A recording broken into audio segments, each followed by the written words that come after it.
다 함께 사도신경 하심으로 사부 예배를 하나님께 올려드리겠습니다. 전능하사 천지를 만드신 하나님 아버지를 내가 믿사오며 그 외아들 우리 주 예수 그리스도를 믿사오니 이는 성령으로 잉태하사 동정녀 마리아에게 나시고 본디오 빌라도에게 고난을 받으사 십자가에 못 박혀 죽으시고 장사한 지 사흘 만에 죽은 자 가운데서 다시 살아나시며 하늘에 오르사 하나님 우편에 앉아 계시다가 저리로서 산자와 죽은 자를 심판하러 오시리라. 성령을 믿사오며 거룩한 공회와 성도가 서로 교통하는 것과 죄를 사하여 주시는 것과 몸이 다시 사는 것과 영원히 사는 것을 믿사옵나이다. 아멘. 할렐루야. 사부 예배 나오신 모든 예배자분들을 주님의 이름으로 환영하고 축복합니다. 이 시간 우리 함께 예배하며 나아가실 때 우리를 부르신 그 주님을 기억하며 우리를 얼마나 사랑하시는지, 또 어떤 사랑으로 우리를 이곳 가운데 부르셨는지, 또 우리를 구원하신 그 은혜를 기억하며 우리 주님께 합당한 반응으로, 믿음의 반응으로 주님께 찬양하며 나아가는 시간 되기를 간절히 소망합니다. 우리의 마음 다하여 우리 주님의 이름을 높입시다.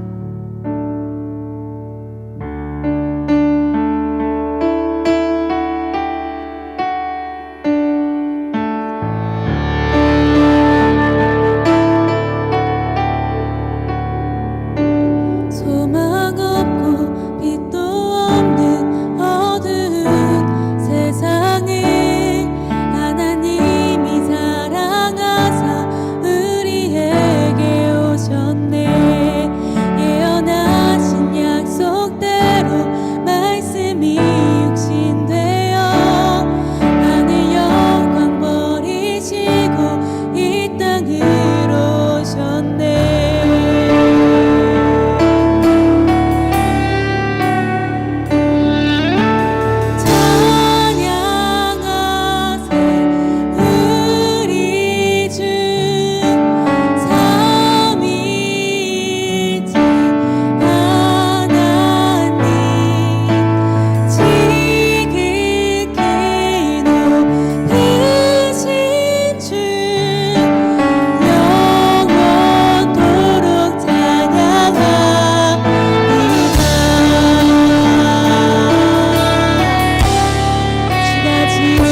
만남의 주인 되시며 우리의 왕 되심을 고백합니다. 주님, 오늘 예배 가운데 우리를 향하신, 나를 향하신 주님의 마음과 뜻을 깨닫는 시간 되기를 원합니다. 성령 충만함으로 함께하여 주셔서 살아있고 생명력 있는 그 말씀이 우리의 심령을 변화시키고 새롭게 할 수 있도록 충만하고 풍성한 은혜로 함께하여 달라고 이 시간 함께 예배를 위하여 기도하며 나아가겠습니다. 함께 기도합시다.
지난 한 주도 하나님을 의지하여 살게 하시고 보호하여 주셔서 이렇게 말씀의 자리에 나오게 하심에 감사드립니다.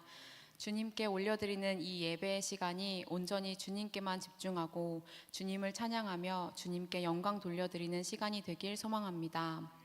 예배 가운데 임재하여 주셔서 예배의 감격과 은혜를 깊이 체험할 수 있게 하여 주세요.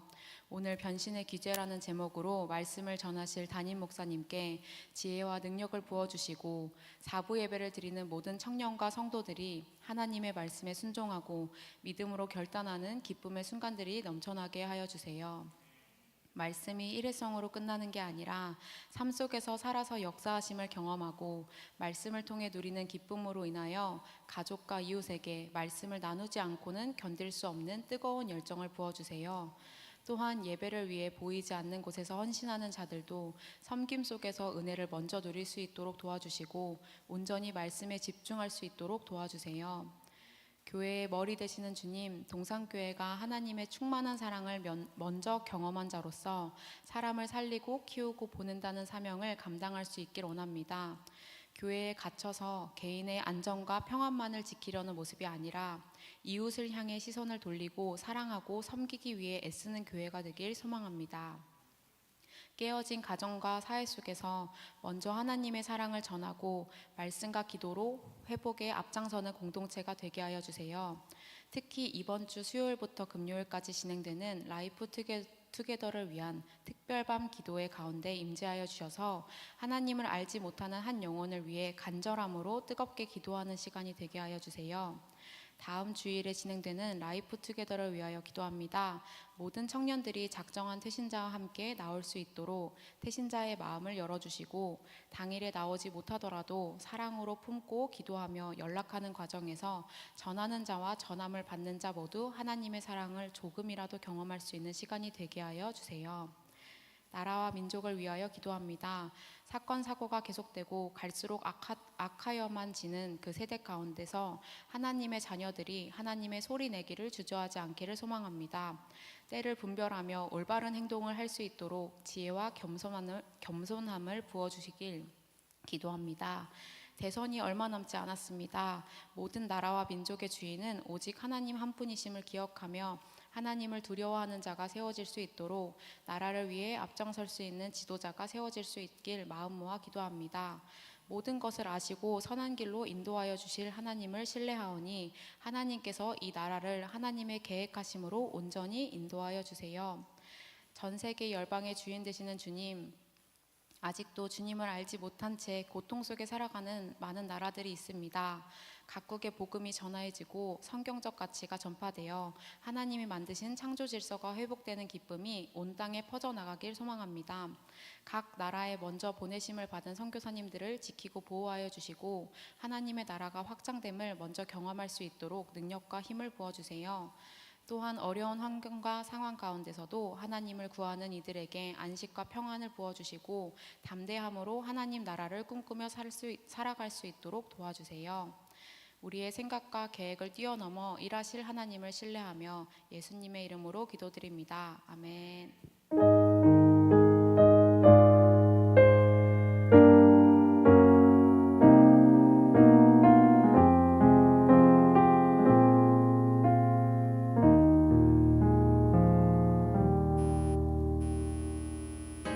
샬롬! 사랑하는 청년부 여러분, 2025년 5월 셋째 주 광고 시작합니다. 동산교회 청년부 예배에 오신 모든 분들, 특별히 오늘 처음으로 예배에 나오신 분들을 주님의 이름으로 환영하고 축복합니다. 오늘 처음 오신 분들은 예배를 마치고 본당 문 앞에 서 있는 새가족반 리더님께 와주시면 동산교회 청년부를 소개하고 또 함께 공동체 생활을 할 수 있도록 도와드리겠습니다. 한 분도 빠짐없이 와주세요. 두 번째 소식입니다. 2025년 라이프 투게더와 태신자를 위한 3주간의 청년부 액션 플랜을 진행하고 있습니다. 3주차 액션 플랜은 복음의 자리로 초대해요인데요. 이번 미션은 작정한 태신자와 시간을 내어 만나고 연락하기, 복음의 자리에 초대하기입니다. 태신자와 만남 또는 연락 후 각 소그룹 카톡방에 인증샷과 후기를 공유해 주시면 됩니다. 전도 대상자에게 기쁜 소식 전하는 귀한 시간 되길 바랍니다. 세 번째 소식입니다. 찬양으로 복음을 전하는 버스킹 전도팀 팀원을 모집합니다. 버스킹 전도팀은 매월 1회 복음을 알지 못하는 영혼과 세상에게 찬양으로 복음을 전하는 팀입니다. 함께 모여 찬양하는 기쁨과 복음을 전하는 기쁨을 누리고 싶은 청년부 누구든 지원 가능합니다. 지원 방법은 엄지은 리더에게 문의하시면 됩니다. 다음 주는 라이프 투게더 전도 축제입니다. 작정한 태신자에게 복음을 전하고 우리에게 먼저 복음의 기쁨을 주신 하나님께 감사하는 한 주 되시길 바라며 청년부 광고 여기서 마치겠습니다. 샬롬. 기도하겠습니다. 하나님, 이 시간 살아계신 하나님께 우리 사부 예배 함께하는 모든 청년들과 주의 귀한 성도들이 주님 앞에 예물을 올려드립니다. 하나님, 우리 마음의 고백을 받아주시고 우리 삶의 현장에서 따로 떼어 주님께 올려드리는 그 마음 우리 주님 아시오니 주님께서 이들의 전체 삶을 이끌어 주시되 작은 오병이어와 같은 이 올려드림이 하나님을 향한 완전한 삶의 올려드림이 되도록 우리 주께서 이끌어 주시옵소서. 우리의 눈으로 주의 나라가 확장이 되고 주의 복음이 더욱 존귀히 여김을 받는 것을 더욱 풍성히 보게 하여 주시고 우리의 삶이 그것으로 말미암아 더욱 가치 있고 의미 있음도 깨닫게 하여 주시옵소서. 오늘 이 한날의 귀한 사부 예배로 주님 드립니다. 이 시간 말씀을 듣사오니 성령 하나님께서 운행하시사 말씀을 통하여 말씀과 함께 역사해 주시고 주님 원하시는 그 메시지가 주님 사랑하시는 우리 모두에게 동일히 임하도록 인도하여 주시옵소서. 예수님 이름으로 기도합니다. 아멘. 오늘 함께 나눌 하나님 말씀 고린도전서 9장 16절에서 23절까지의 말씀입니다. 고린도전서 9장 16절에서 23절의 말씀, 제가 가진 성경으로는 신약 273면의 말씀입니다. 고린도전서 9장 16절에서 23절의 말씀 찾으신 줄 알고 우리가 좀 긴 말씀이니까요. 우리가 교독을 한번 해볼까요? 제가 먼저 16절을 보도록 하겠습니다. 내가 복음을 전할지라도 자랑할 것이 없음은 내가 부득불할 일임이라. 만일 복음을 전하지 아니하면 내게 화가 있을 것이로다. 내가 내 자의로 이것을 행하면 상을 얻으려니와 내가 자의로 아니한다 할지라도 나는 사명을 받았노라. 그런즉 내 상이 무엇이냐? 내가 복음을 전할 때에 값없이 전하고 복음으로 말미암아 내게 있는 권리를 다 쓰지 아니하는 이것이로다. 내가 모든 사람에게서 자유로우나 스스로 모든 사람에게 종이 된 것은 더 많은 사람을 얻고자 함이라. 유대인들에게 내가 유대인과 같이 된 것은 유대인들을 얻고자 하며 율법 아래에 있는 자들에게는 내가 율법 아래에 있지 아니하나 율법 아래에 있는 자같이 된 것은 율법 아래에 있는 자들을 얻고자 하며 율법 없는 자에게는 내가 하나님께는 율법 없는 자가 아니요 도리어 그리스도의 율법 아래에 있는 자이나 율법 없는 자와 같이 된 것은 율법 없는 자들을 얻고자 함이라. 약한 자들에게 내가 약한 자와 같이 된 것은 약한 자들을 얻고자 하며 내가 여러 사람에게 여러 모습이 된 것은 아무쪼록 몇 사람이라도 구원하고자 함이니. 함께 봅니다. 내가 복음을 위하여 모든 것을 행함은 복음에 참여하고자 함이라. 아멘. 아멘. 변신의 귀재라는 제목으로 하나님의 말씀 함께 나누기를 원합니다. 변신의 귀재라고 하면 누가 생각이 나십니까? 많은 사람들이 삶 가운데 또는 생활 가운데 이 변신의 귀재의 모습을 많이 보여줘요. 어떤 사람은 여기서는 엄청 잘하는데 저기서는 엄청 이상하게 하고, 어떤 사람은 여기서는 굉장히 겸손한데 저기 가면은 굉장히 교만해지는 그런 변신의 기저들을 우리 삶에서 봅니다. 그런데 이러한 부정적인 부분 말고 제가 오늘 잠깐 사진을 보여드리고 싶은 것은요, 영화 배우 중에서 여러분도 아마 아실 거예요.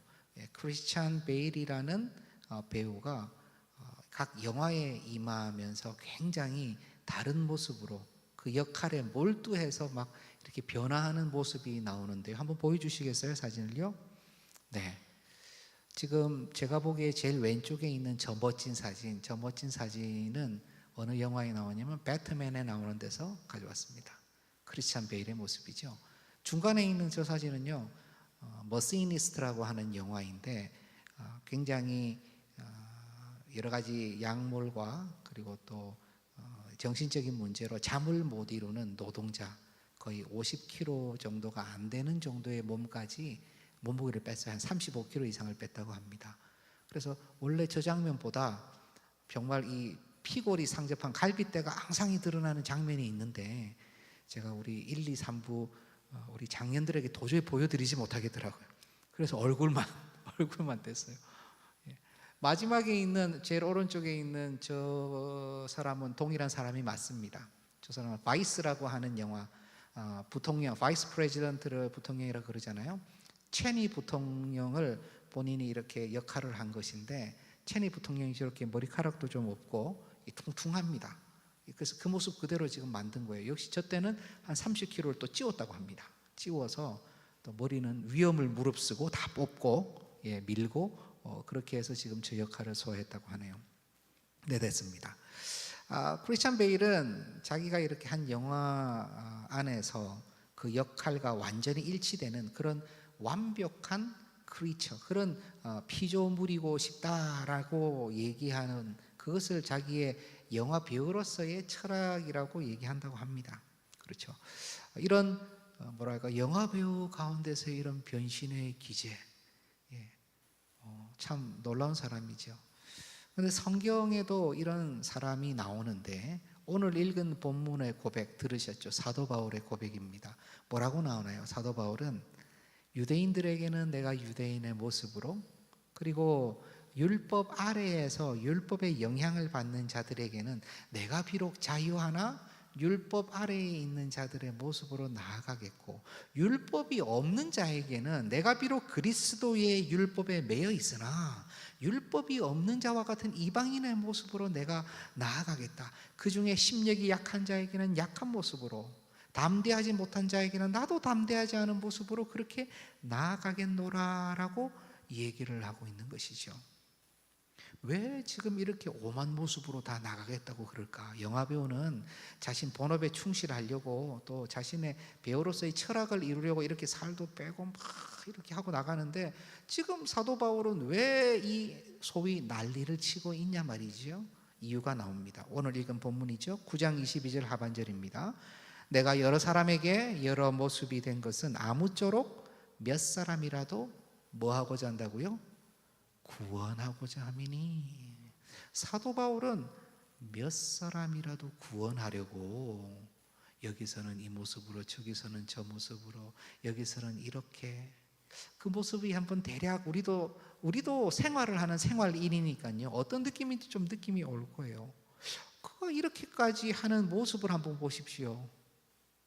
사실 뭐 사도 바울 여러분도 잘 아시지만 이렇게 살 사람은 아니거든요. 그의 출신이 어떤지 아시죠? 그는 다소라는 엄청난 로마의 큰 도시에서 자랐어요. 거기에서 유명 가문에서 자라서 나면서부터 그 당시에 특권 중에 특권인 로마 시민권이 있었습니다. 나면서부터. 그럼 그 가문은 엄청난 가문이라는 거예요. 왜냐하면 이 로마인이 아닌데 나면서부터 그 시민권을 가졌다는 것은요, 로마 사회에서 큰 기여를 했거나 역할을 해야만 가능한 것입니다. 그렇죠? 그러면 그냥 로마 시민으로서 유명한 거 아니요. 그는 이스라엘인으로서, 온전한 유대인으로서, 베냐민 지파의 자손으로, 율법의 자손으로, 바 미tz바, 율법의 아들로서 충실하게 또한 온전한 유대인이기도 해요. 그는 얼마나 율법을 열심히 익혔고 열심히 또한 공부했는지 당시에 가말리엘 문화에서 열심히 수학을 했습니다. 그 가말리엘 문화라는 게 요즘으로 치면은 뭐 많이 요즘 격은 떨어졌지만 하버드나 스탠포드 이상의 당시의 어떤 그런 느낌이에요. 그렇게 나왔죠. 나이가 어린데도 불구하고 산헤드린 공의회, 그 공의회 70명, 전체 이스라엘 백성 중에 70명에 모여서 마치 우리나라의 국회의원처럼 의결기관이면서도 윤리감찰기관이기도 하고 모든 부분에서 다 이렇게 대표라고 할 수 있는 그 중에 한 사람으로 들어가 있었어요. 젊은 사람이. 대단하지 않습니까? 빠지는 데가 없어요. 그러다가 이 율법의 적용에 있어서 엄격하여서 스데반 집사님이 순교할 때 그 현장에 사울이 있었죠. 사형 집행인들이 돌을 던질 때 그 돌을 잘 던지려면 겉옷을 벗어야 되거든요. 그 겉옷을 맡아서 가지고 있던 자가 사울이었어요. 그래서 종이 아닙니다. 오히려 책임자라고 다 생각을 합니다. 겉옷을 충분히 맡기고 신뢰하고 이 부분에 대해서 허락을 하고 또는 허락을 하지 않을 정도의까지 위치에 있는 책임자가 사울이 아니었을까라고 많이 생각을 해요. 그는 거기에다가 산헤드린 공의회에 요청을 해가지고 어떤 권리를 받습니까? 다른 어떤 땅에서라도 그리스도인 예수를 믿는 사람들을 잡아서 구속하고 또는 죽이기까지 내어줄 수 있는 그 권한, 그 증서를 받아가지고 다녔어요. 그러니까 이 2차 세계대전으로 얘기하자면 유대인들 색출하고 다 받아 넘기는 대장 중에 게슈타포 대장 정도 되지 않겠어요? 엄청난 권한이죠. 이 젊은 양반이. 이 사람이 누군가 무언가를 이루기 위해서 여기 가서 저 모양 저기 가서 저 모양 이런 변신의 기제로 살았던 사람입니까? 아니에요. 오히려 누군가 변신을 해야 된다면 그 주위에 있는 사람이 이 사도 바울이 사울에게 잘 보이려고 막 변했는지도 모르겠어요. 그는 아마도 제 생각에는요 늘 포커페이스를 유지하지 않았을까. 내 마음을 얘기하지도 않고 내 패가 무엇인지도 가르쳐 주지 않기 위해서 엄숙하게 그냥 인상을 하고 있어도 그 누구도 범접할 수 없었죠. 권세가 있었고 권한이 있었고 지혜가 있었고 재능이 있었고 재물이 있었고 다 있었어요. 그런데 그가 다메섹 가는 길에 누구를 만납니까? 예수님을 만나게 되지요.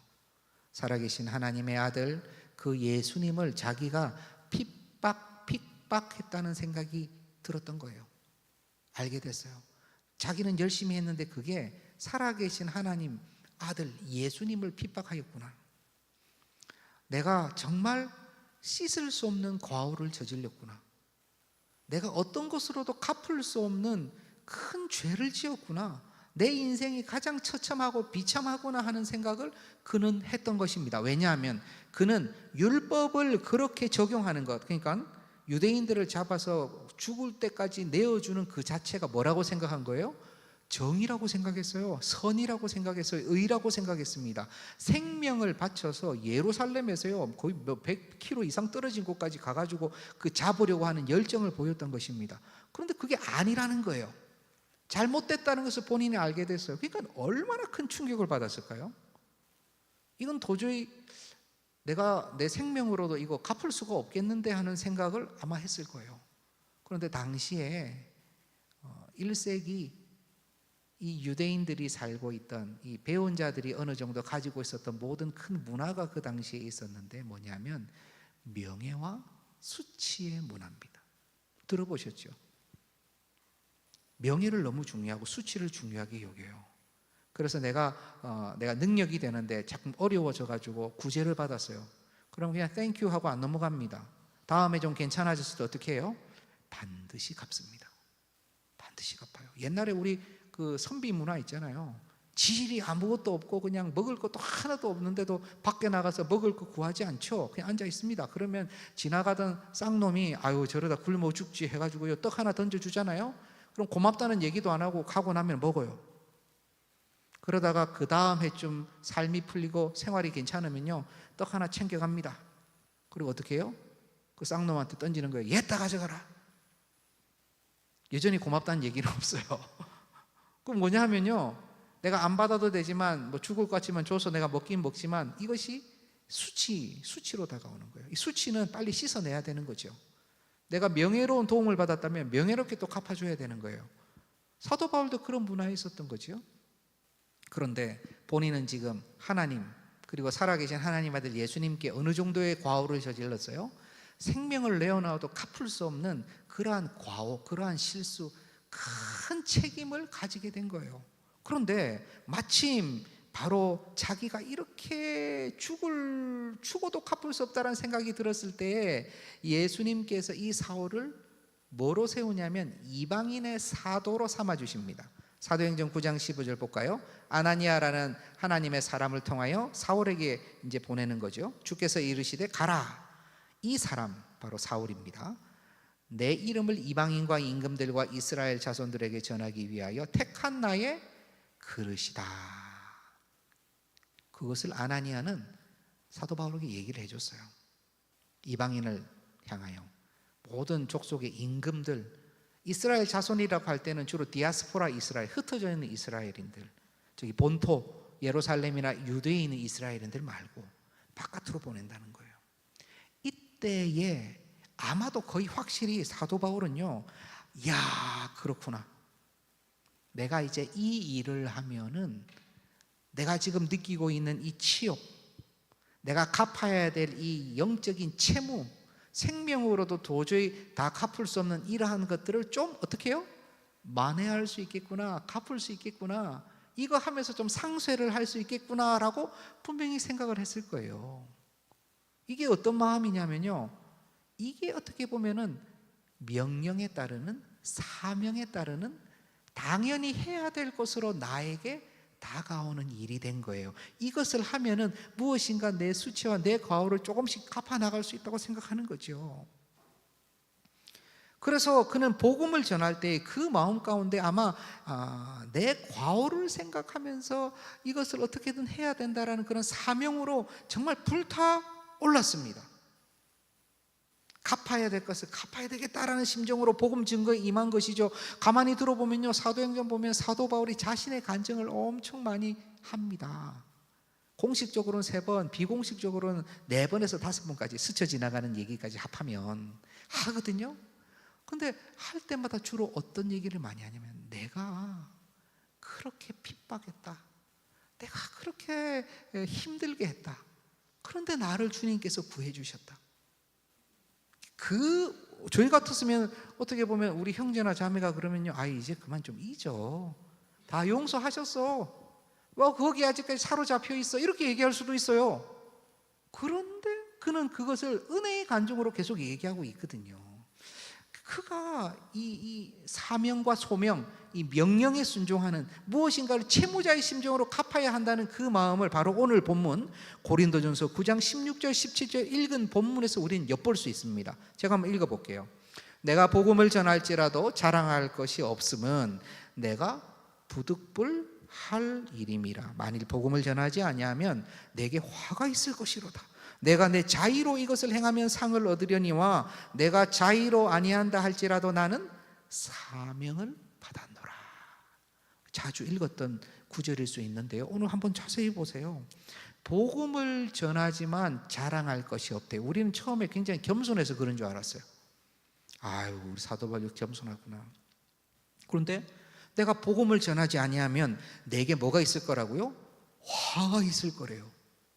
근데 가만히 생각해 보세요. 우리 하나님께서 복음 안 전하면 옛다 너는 저주받아라, 너는 이제 버리다, 이런 하나님 아니시거든요.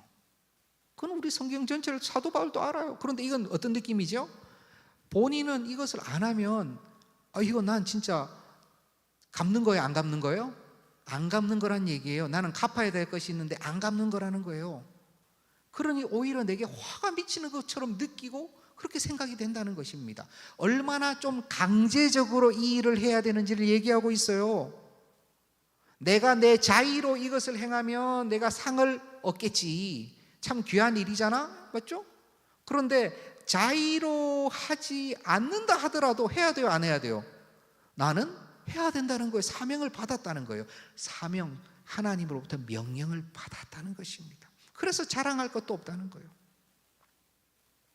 어떻게 보면 사도 바울의 복음 전하는 것은요, 치열한 사명을 성취하기 위한 그러한 모습이라는 거죠. 미션이라는 영화를 보셨는지 모르겠어요. 거기에 그 신부로 나오는 그 배우가요, 자신의 동생을 정말 원하지 않게 죽이잖아요. 사랑하는 여자 때문에. 죽이고 나서 대오각성하여서 주님 앞에 온전히 나아가기 전에 그가 계속 끌고 다니던 게 있어요. 길게 만드는 자신의 갑옷하고요, 여러 투구들을 마치 짐처럼 자신의 몸에 메어가지고요, 질질 끌고 다녀요. 고행을 하는 겁니다. 고행. 막 폭포가 떨어져서 죽을 지경이 돼서도 그걸 안 놓쳐요. 끝까지 가지고 올라가. 죽을 지경이 되어도. 그거 뭐죠? 지금 자기 뭐 하고 있는 거예요? 속죄하고 있는 거예요. 속죄. 고행을 통해서 속죄하는 거예요. 나중에 자신들이 자기가 팔아먹었던 그 원주민들, 그 사람이 노예상이거든요. 노예상. 자기가 팔아먹었던 노예상이 이 사람을 용서하고 그 줄을 끊어줘요. 그래서 그 짐이 폭포 밑으로 떨어집니다. 그때 이 노예상이었던 이 배우가요, 그냥 이 빛 가운데 울고 해방감을 짧게 누립니다. 그 뒤에 이제 헌신의 장면이 나오는데요. 어떻게 본다면 사도 바울의 이 모습이 사명으로 해야 되니까, 나는 도저히 갚을 수 없는 은혜를 입었으니까, 안 하면 나는 진짜 도둑놈이고 나는 진짜 인간도 아니니까 이렇게 간다는 느낌이 있는 거예요. 그런데 우리가 조금 더 봐야 돼요. 과연 사도 바울이 그렇게 매여가지고 나는 그렇게 해야 되니까 한다라는 개념으로 계속 갔을까? 성경 쭉 읽어보면요, 그렇지 않다는 걸 알게 됩니다. 사도 바울의 심령에는요, 책임과 소명, 사명만으로 뭉쳐있는 게 아니에요. 분명 책임의식이 있어요. 그런데 그의 정체성에는 주님을 만난 바로 그 순간, 내가 바로 주님의 자녀구나, 내가 바로 주님께서 사랑하시는 생명을 대신 주신 그 제자구나 라는 그 정체성이 분명히 있다는 것을 알게 됩니다. 자기가 사도이기 이전에 성도요, 주님의 괴물 받는, 사랑을 받는 아들이라는 것을 알고 있는 거예요. 사도는 그를 속박하는 특별한 지위가 아니었던 것입니다. 그래서 바울은 선포해요. 내가 모든 사람에게 자유하노라. 자기가 만약 그 소명과 사명으로만 매여 있다면 자유하지 않죠. 가서 전해야 되죠. 책임이 있죠. 실제로 사도 바울은 모든 사람에게 내가 빚진 자라는 얘기를 해요. 어쩔 때는 자기가 빚진 자래. 그런데 어떤 때는 나는 또 자유하대. 어느 장단에 맞춰야 돼요? 아니요, 어느 장단에 맞출 게 아니라 둘 다 맞는 거예요. 둘 다 맞는 거예요. 분명히 사도 바울은 그 심령 가운데 이게 있어요. 그러나 또 자유함이 있어요. 그 힌트를 우리는 고린도전서 9장 18절에서 볼 수 있습니다. 읽어볼게요. 그런즉 내 상이 무엇이냐? 내가 복음을 전할 때 값없이 전하고 복음으로 말미암아 내게 있는 권리를 다 쓰지 아니하는 이것이로다. 이게 뭐라고요? 이게 나의 상, my reward라고 얘기를 합니다. 상이라면 뭔가 이렇게 받고 좋은 거 이런 거 해야 되는데 지금 상이 뭐라고 얘기하는 거예요? 내가 복음을 전할 때 값 없이 전한다는 거예요. 대가 없이. 사도 바울은요, 자비량 선교사였죠. 텐트 메이킹, 장막을 만드는 것으로 자신의 생활비를 벌기도 했습니다. 하지만 풀타임 선교사로 사역할 때는 또 많은 분들이 지원하고 이 선교팀을 후원을 했어요. 그러면 대가 없이 사역한 게 아닌 거 아닙니까? 아니에요. 어떤 마음이냐면 사도 바울은 누가 후원을 하든 연보를 하든 이렇게 하든 선교팀이 꾸려지든 본인 혼자 있든 선교를 했을까요? 안 했을까요? 하는 거예요. 누가 어쨌든 뭐쨌든 그냥 선교는 하는 거예요. 그 와중에 모자라면 텐트 메이킹 작업으로 충당하기도 하고 선교 헌금으로 가지고 선교 여행을 하기도 하고 누군가 또 연보를 맡기면 그것을 예루살렘 교회에 갖다 주기도 하고 그렇게 하면서 가는 거예요. 사도 바울은 명확하게 선포합니다. 내가 복음을 전할 때 프리리 대가 없이 전했습니다. 그리고 복음을 전할 때에 나는 복음으로 말미암아 내게 있는 권리를 다 쓰지 않았습니다. 사도 바울은 권리가 있습니다. 어떤 권리가 있느냐? 안착할 권리가 있습니다. 다른 성도들도 다 안착해서 가정 꾸리고 살아가잖아요. 왜 무슨 이렇게 역마살 낀 것처럼 혼대를 다녀야 됩니까? 아니죠. 안착해서 배우자와 함께 있을 권리도 있는 거예요.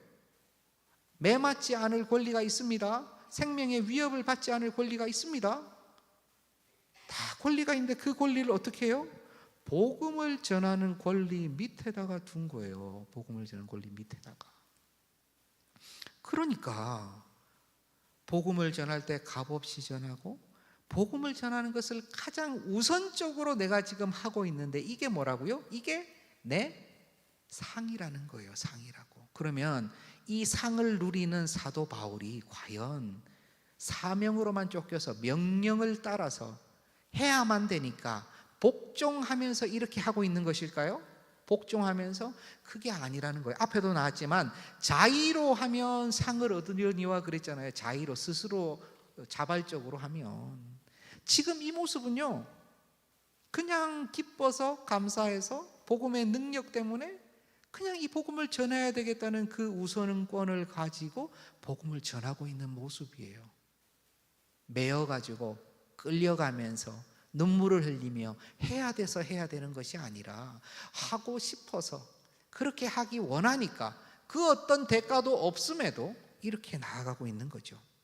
그러니까요, 지금 사도 바울 심령 안에는요, 이 두 가지의 요소가 있는 것입니다. 하나는 사명의 요소, 책임과 의무, 자발적이 아니라 타발적.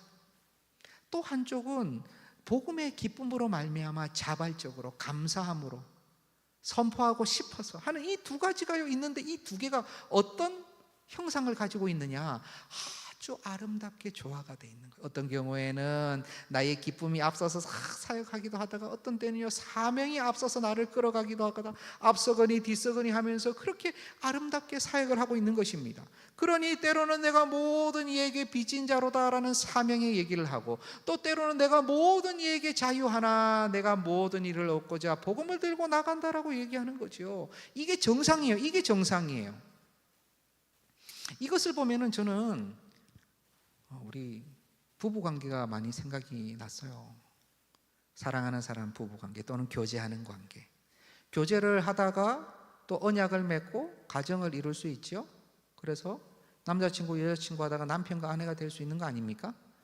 그런데 생각해 보세요. 굉장히 자발적이고 그리고 기쁨으로 책임과 의무가 아니라 편히 내가 원해서 하는 단계는 어떤 단계예요? 결혼 후에요? 결혼 전이에요? 결혼 전인가요? 그렇죠. 결혼 전에 교제할 때는요 책임과 의무로 잘 하지 않고 정말 기쁨으로 해요.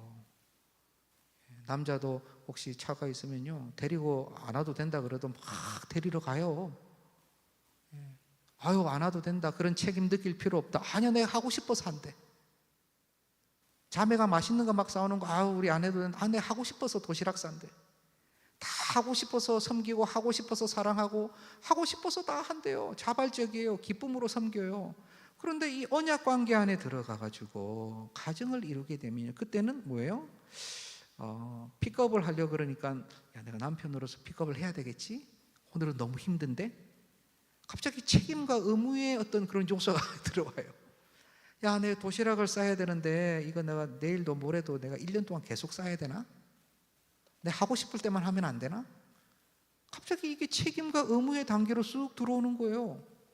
그럼 이것이 괴롭고 힘든 것인가? 보통 사람들이 이것을 괴롭고 힘들다고 생각을 해요. 그런데 여기 굉장히 중요한 것이 있습니다.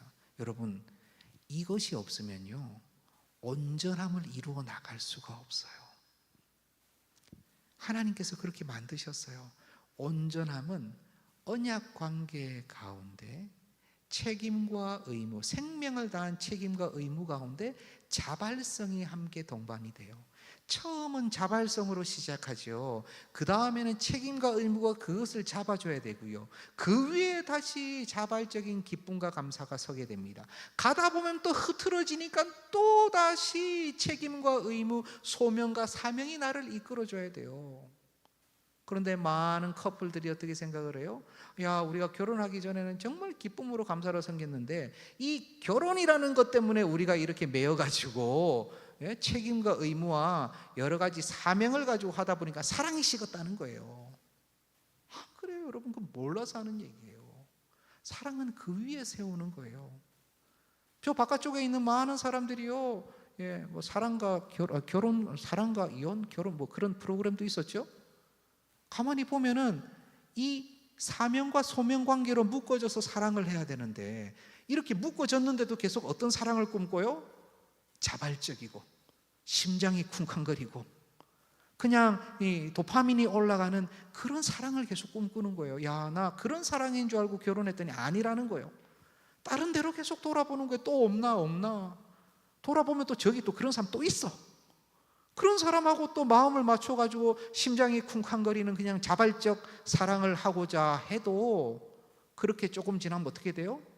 똑같아요. 결국 가정만 깨어지는 것이지. 몰라서 그래요. 여러분, 복음 안에 있는 성도도 그렇습니다. 여러분, 청년들도 그래요. 처음 복음을 들었을 때, 내 안에 복음의 은혜를 경험했을 때 여러분 기억나세요? 정말 나무가 막 이렇게 미소 짓는 것 같고 내 마음 가운데 진짜 세상과 나는 상관없고 구속한 주만 보이고 이제는 주만 따라가면 되겠다, 내 인생 해결됐다라고 하는 그런 생각이 들 때가 있었나요? 기억이 혹시 나나요? 그리고 나서 상당한 시간이 흐르고 나서 어떤 생각이 들었나요? 이상하다, 요즘은 그런 짜릿짜릿한 게 전혀 없네. 예수님을 경험한 그 은혜의 경험이 요즘 없고 점차 시간이 지날수록 교회 생활을 할수록 신앙생활이라는 것을 하다 보니까 뭐가 자꾸 나와요?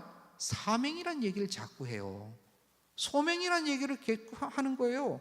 헌신이란 얘기를 합니다. 공동체성이란 얘기를 하면서 내가 원하지 않는 무엇인가 해야 할 것 같은 책임에 대한, 의무에 대한 얘기를 자꾸 하는 거예요. 나는 기뻐서 하고 싶은데, 나는 자발적으로 하고 싶은데, 신앙생활 내 감사함으로 하고 싶은데 왜 자꾸 교회는 있다 보면 뭐 해야 된다 그러고 뭐 이것저것 하라 그러고 이 정도는 해줘야 된다 그러고. 그게 뭐로 다가와요? 책임과 의무로 다가오는 거예요. 사명과 소명으로 자꾸 부르는 거예요.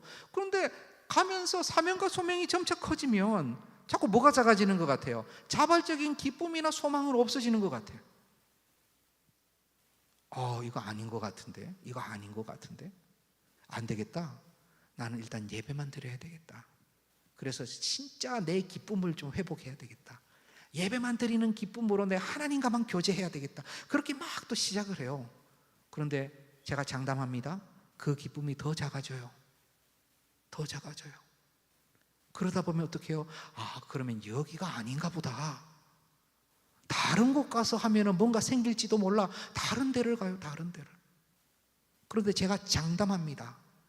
2군데, 3군데 다 옮겨본 사람들 어떻게 하는 줄 아세요? 결국에는 그래, 방법은 온라인에 있었어. 내가 사람을 안 만나야 은혜가 되는 거예요. 사람을 안 만나야.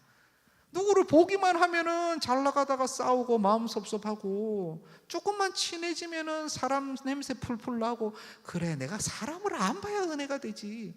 그러다가 가난한 성도, 안 나갈 성도 되는 거예요. 여러분, 이게 그냥 웃을 일이 아니라 지금 우리 현장에서 일어나는 일입니다. 내 안에서 일어난 일이에요. 여러분은 지금 어떻게 느끼세요? 다음 주에 우리 라이프 투게더 하죠. 막 기쁨이 막 솟아요. 안 그러면 와, 이거 책임과 의무가 막 솟아나요. 다음 주 나 오지 말까? 아무도 못 데려올 것 같은데 리더 얼굴 보기도 그렇고, 그러나 리더도 똑같은 생각을 하고 있다는 거. 야, 나 다음 주 오지 말까? 책임이 무거워요. 의무가 무거워요. 나에게 자발적 기쁨과 감사는 어디로 갔냐 말이에요. 어디로 갔냐. 여러분, 사도 바울도 그러지 않았을까요? 사도 바울도 그랬을 거예요. 그가 얼마나 힘들었을까. 인간적으로, 우리가 인간적으로 너무 생각하는 게 좋은 건 아니에요. 성경 말씀은 말씀 그대로 우리가 아멘 하면 되지만, 그런데 사도 바울을 한번 묵상해 보고자 할 때 그 심령에 이 두 가지 마음이 다 있었다면 자발적 기쁨은 도대체 어디서 나오는 거냐 말이에요. 날마다 사명, 헌신, 충성, 생명을 내려놓고 나가는 것만 나를 자꾸 치는데 이게 얼마나 힘들어요. 그러나 사도 바울은 지금 그렇게 고백하고 있지 않잖아요. 내가 값없이 복음을 전하고, 내가 그렇게 안 해도 되지만 그 어떤 것도 뒤에 두고 복음 전하는 것을 최우선으로 나간다. 이게 내 상이다. 이게 내 상이야 라고 얘기하고 있어요. 어떻게 이럴 수 있죠? 그가 너무 위대해서 그런가요? 아니요, 위대한 분은 우리 주님이십니다.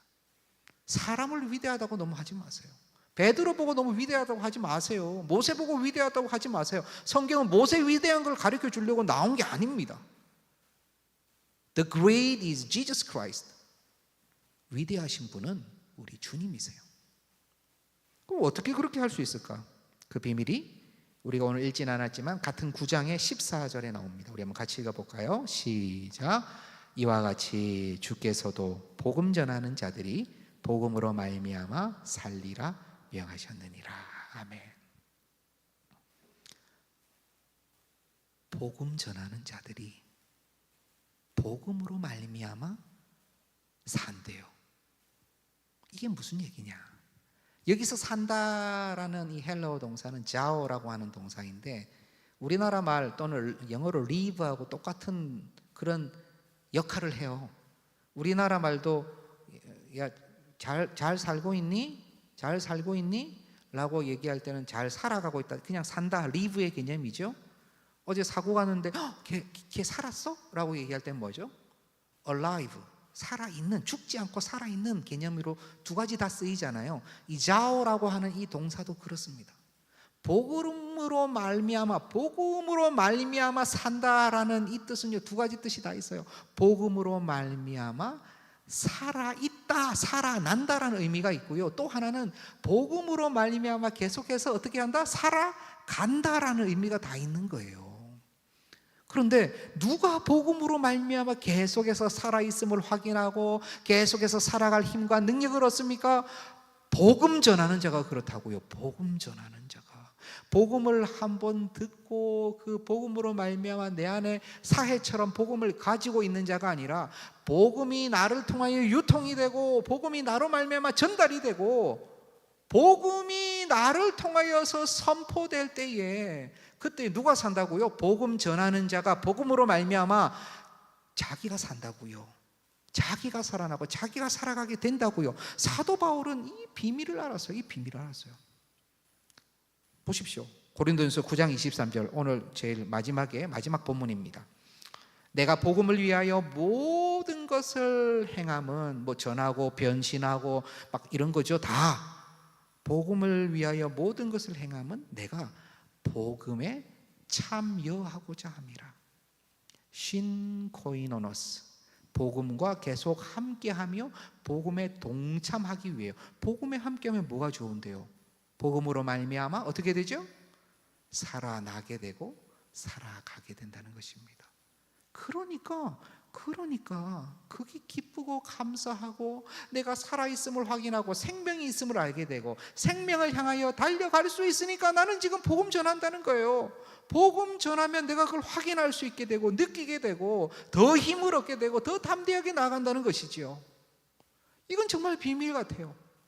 복음을 그대로 잘 간직하고 있고 그냥 있으면 되는데, 어떻게 보면 사도 바울처럼 점점 책임과 의무가 내 안에 커지고 그럼 점점 후퇴해서 점점 작아지면 되는데, 그때는 굉장히 열성적이었고 대학교 1학년 때 20살 때는 열정적이고 그냥 복음을 향하여 내 앞에 있는 복음을 향하여 내 다시 달려. 아까 우리 찬양 뭐였죠?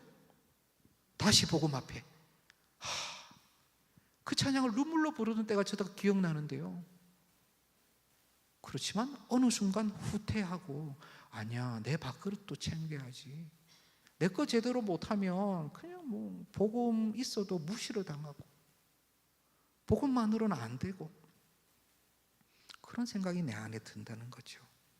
사도 바울은요, 알았어요. 복음을 전하면 복음을 누리게 된다는 것을 알았습니다. 그러니까 어떻게 해서든 복음을 전하는 거예요. 다른 사람 주고 싶지도 않은 거예요. 그냥 다른 사람 안 가도 보이는 가서 전하는 거예요. 왜냐하면 거기에 노다지가 있다는 걸 알거든요. 거기에 비밀이 있다는 걸 알거든요. 그렇게 하면 내가 산다는 걸 알거든요. 여러분, 복음 전도자로서 전도 폭발 훈련이라든가 그렇게 해가지고요, 익숙하게 돼서 복음 전함의 비밀을 알고, 우리도 지금 도림쳐 나가가지고 또 버스킹 또 할 텐데, 맞죠? 복음 전함의 기쁨과 내 입으로 복음을 증거하는 기쁨, 그가 예수 그리스도 믿겠다고 하는 그 역사들을 경험한 사람들은요, 희한하게 전도자는 끝까지 전도자로 남아요. 전도자는요, 여기서 하다가 이태원 가서 하고 해외 나가서도 전도해요. 왜냐하면 그게 귀하고 좋고 나를 살린다는 것을 알거든요. 여러분 한번 해보세요. 나중에 우리 청년부에 이 복음 증거하는 프로그램 또는 전도 폭발, 이런 시니어가 아니죠, 뭐죠 목사님? 주니어 프로그램입니까? 예, 우리 청년들을 위한 프로그램도 있는데요, 나는 그냥 맹숭맹숭했는데 복음을 전해요. 예, 복음을 전해요. 우리 주님에 대해서 얘기해요. 주님을 대해서 얘기하는데 듣는 사람은 계속 맹숭맹숭한데 전하는 사람이 그냥 막 울어요. 자기가 전하다가 울어요. 이 영생의 복음을 받으시겠습니까? 이 사람 받는 거는 벌써 두 번째야. 내가 너무 은혜를 받았어요. 내가 전하다가. 왜냐하면 복음 메시지니까. 복음은 그런 것입니다. 그냥 내가 간직하고 있다고 생각하고, 그냥 내가 알고 있다고 생각하고, 논리적으로 생각해서 우리 주님 그렇게 고생하셨는데 내가 이 정도 고생은 해야지 정도의 그런 사명감만으로 가는 것이 아니라, 주체할 수 없는 기쁨과 감사로 투신할 수 있는 것이 복음이에요. 그러나 안타깝게도 오늘날 투신하는 성도, 투신하는 청년을 많이 보기가 힘들어요. 저 역시 그랬어요. 그래서 저는 정말 이 시간 주님 사랑하시는 우리 청년들에게 간절히 소원합니다. 여러분, 합력하여 선을 이루시는 하나님 저는 믿습니다. 그러나 그것은 돌아보아서 고백하는 거예요. 돌아보아서 고백하는 거예요. 지금 복음을 누려야 되겠다. 내가 지금 복음을 만끽해야 되겠다. 내가 지금 복음으로 말미암아 살아있음을 알고 복음으로 말미암아 살아야 되겠다라고 하는 그 시도에 있어가지고 결코 소극적으로 결코 후퇴하지 마세요. 저는요, 다시 말씀드립니다. 합력해서 선을 이루는 하나님을 믿어요. 하지만 한편으로 너무너무 후회가 돼요. 너무너무 후회가 돼요. 나는 왜 그렇게 하지 못했지? 나는 왜 머리로만, 사명으로만 해야 될 것으로만 생각하고, 나는 왜 복음이 주는 기쁨과 그 복음이 주는 생명력을 나는 왜 청년의 때 충만히 누리지 못했지? 왜 내 얼굴에는 매일 그늘막이 쳐져 있고, 왜 내 눈에는 항상 쑥검댕 쳐져 있는 것처럼 젊은 사람이 마치 50대, 60대처럼 인생은 무엇인가 이러면서, 아니 그게 필요할 수는 있지만 하나님을 향하여 복음을 들고 시도를 못 해봤다는 거예요. 그냥 움츠리고 있었다는 거예요. 되는 대로 가다가, 이렇게 가다가 뭐 안 되면 어쩔 수 없고 잘 되면 감사하고, 복음으로 나가긴 나가야 되겠는데 세상에서 실패할까 봐 이것도 아니고 저것도 아니고, 진짜 복음을 누리기 위해서 내가 복음 한번 잘 전해보겠다라고 직장을 선택하거나, 내가 진짜 복음 때문에 살아야 되겠노라고 시험을 준비하거나, 이런 마음이 저는 없었다는 거예요. 살궁리를 했지. 너무 안타까워요. 너무 안타까워요. 청년의 때에 경험해야 될 것을 저는 경험하지 못했어요. 그것을 작년에 때 경험해서 감사하죠. 그렇지만 내가 만약 천년에 때 경험할 때 내가 막 시도했더라면, 내가 그걸 시도했더라면,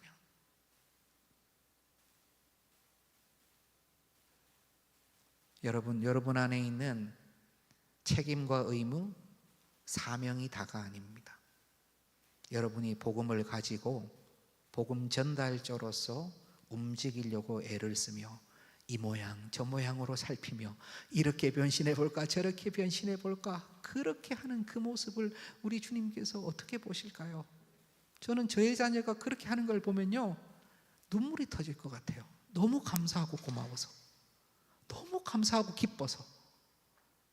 저는 우리 하나님 그렇게 생각하실 거라고 확신합니다. 여러분, 복음 가지고 어떻게 한번 해볼까? 내가 이거 어떻게 한번 전달해 볼까? 이 복음을 어떻게 한번 살아가 볼까? 그 고민과 기도로 밤을 좀 세워보세요. 유튜브 쇼츠로 밤 세우지 말고 어떻게 하면 내가 이렇게 살아볼까? 라이프 투게더가 다음 주 앞으로 왔습니다. 저는 다음 주에 놀랍게 모두 2명씩 다 데려오는 역사가 일어날 것이라고 믿지 않습니다. 여러분, 목사가 믿음이 없어요. 자, 그러고 믿지 않아요. 그런데 여러분들의 심령 가운데 하나님께서 복음에 대한 메시지를 던져 주셨을 것이라고는 저는 확실히 믿습니다. 어떻게든 이 모양이든 저 모양이든 내 삶을 바라보며 다른 이들 주님께서 품으신 생명 바라보며 우리 주님 원하시는 그곳으로 걸어갈 수 있는 우리가 되기를 소원합니다. 여러분, 참으로 그리스도의 이름으로 축복합니다. 우리 함께 찬양 드릴 때 Love never fails, 여호와께 돌아가자. 우리 한번 가사를 생각하시며 내가 품은 태신자 생각하시며 우리 한번 같이 찬양합시다.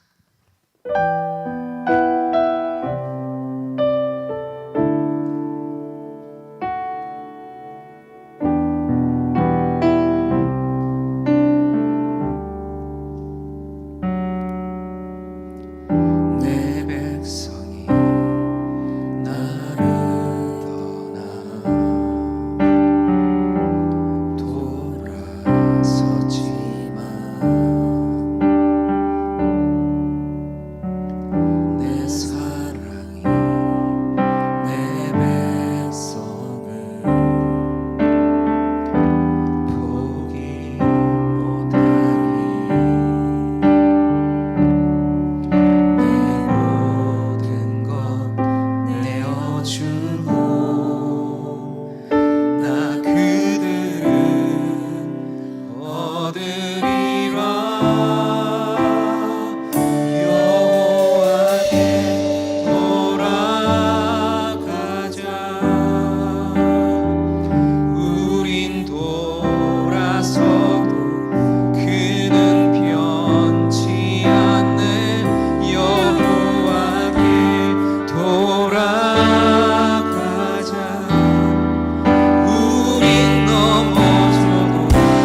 돌아서도 그는 변치 않네. 여호와께 돌아가자.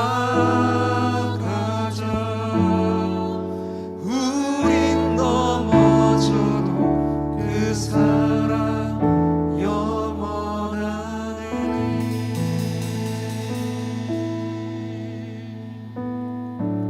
아멘. 우리 이제 함께 기도합시다. 우리가 여호와께 돌아가기를 원합니다. 우리가 돌아가고자 하는 것은요, 사명과 소명으로 책임과 의무 속에서만 있었다면 우리는 다시 살아계신 우리 하나님 여호와께 돌아가 그 안에 온전한 복음을 누리고 복음의 기쁨과 감사를 충만히 누릴 수 있는 바로 그곳으로 다시 돌아가기를 원합니다. 여호와께 돌아가기를 원하는 것은 우리 사랑하는 우리의 태신자들입니다.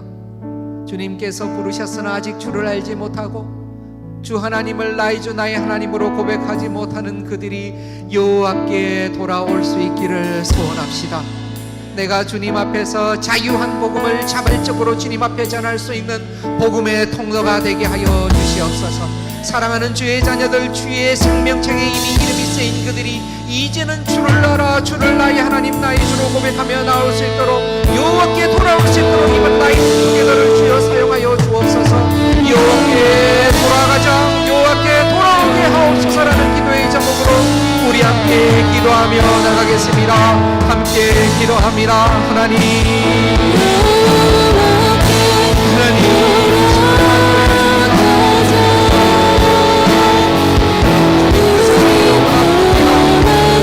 우리가 돌아서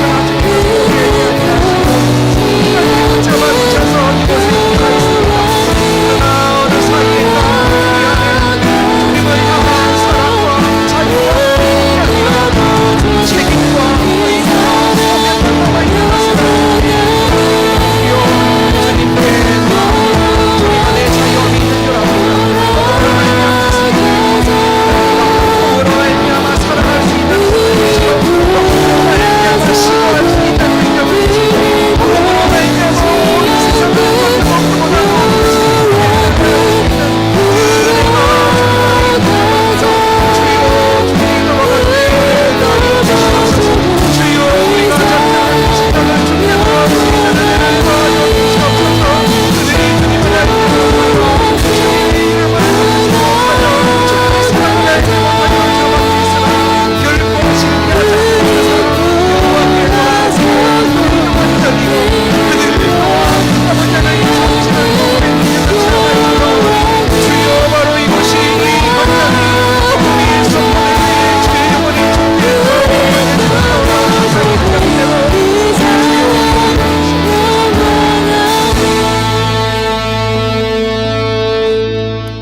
먹고보다 기도하기를 원합니다. 우리 기도하기 원하는 것은요, 주님 사랑하는 주님의 자녀 바로 내가 다른 사람을 위해서 기도하지 마십시오. 지금 이 시간은 나를 위해서 기도하는 시간입니다. 내가 복음 안에서 하나님 후퇴하지 않도록 하나님 힘을 주십시오. 복음의 능력을 의심하지 않게 도와주옵소서.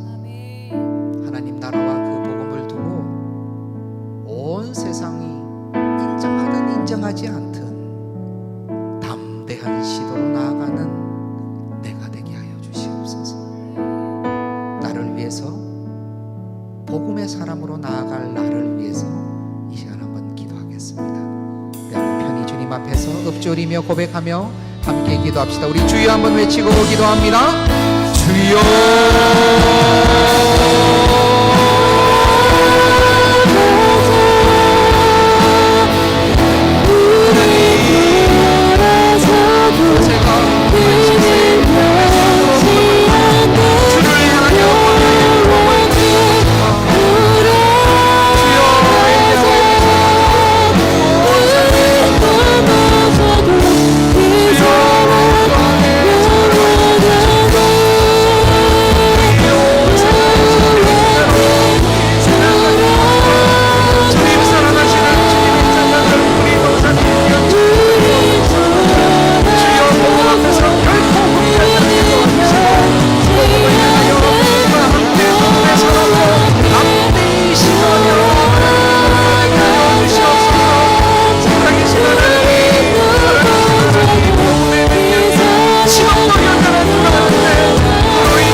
사랑하시는 그러한 자녀, 제자이기에 복음을 가지고, 아니 복음을 누리며 복음의 사람으로 달려가고 싶은 마음뿐입니다.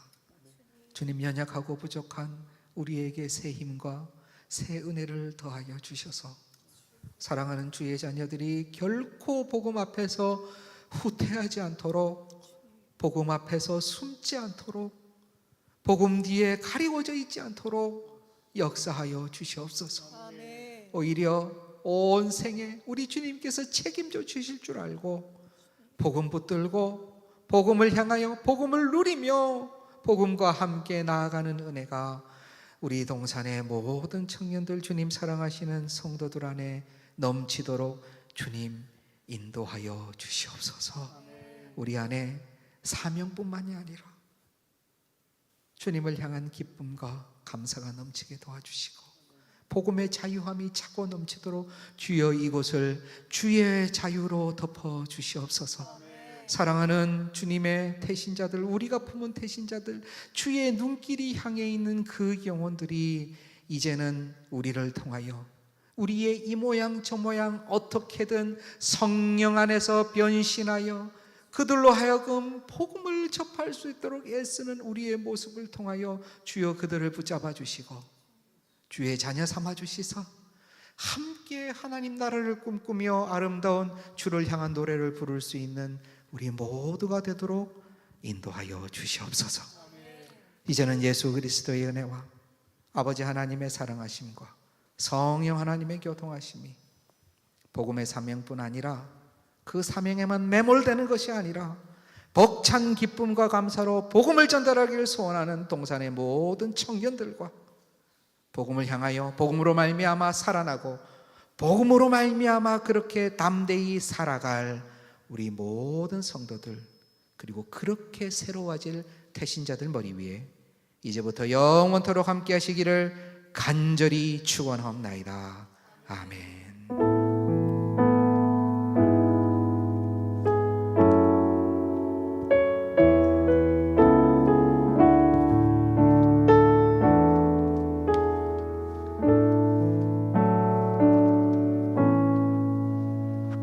모든 예배를 마쳤습니다. 오늘 교회에 처음 오신 분들은 나가실 때 문 앞에 서 있는 리더들 만나셔서 안내받고 나가주시고요. 다른 청년분들은 지금 바로 나사렛실로 내려가 주시면 되겠습니다.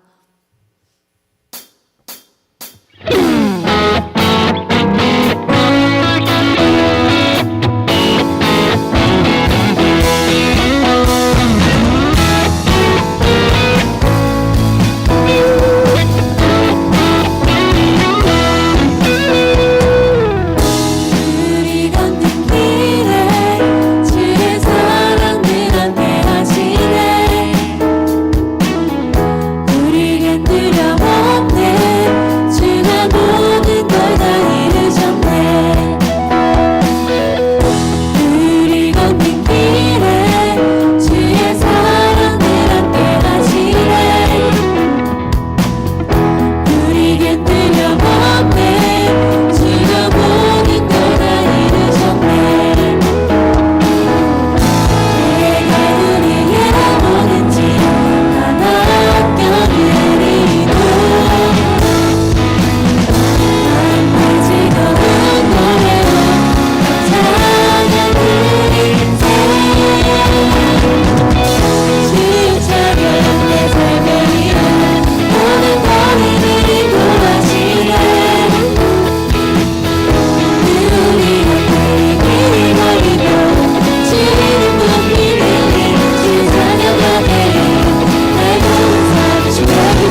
예배를